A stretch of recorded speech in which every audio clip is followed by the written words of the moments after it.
खबर शामिल करते हैं जाम शोरों से, जहां पर जगह के काम के दौरान छपरा निकालने पर झगड़ा। डीएसपी शब्बीर सिरकी का बेटा फहीम सिरकी शदीद जख्मी हो गया, जिसको तिब्बी इमदाद के लिए जख्मी हालत में लम्स जामशोरों मुंतकिल कर दिया गया। HRJDO की टीम ने जब डीएसपी शब्बीर सिरकी से राब्ता करने पर डीएसपी शब्बीर सिरकी का कहना है कि हमारे साथ नाइंसाफी की गई।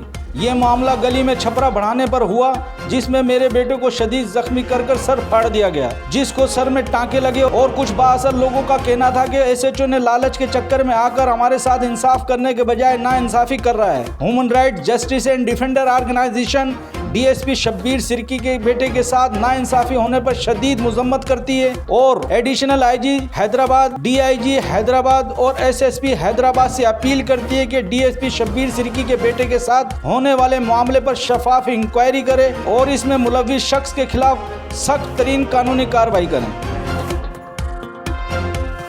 मजीद खबरों और अपडेट के लिए विजिट करें हमारा YouTube चैनल HRJDO न्यूज़।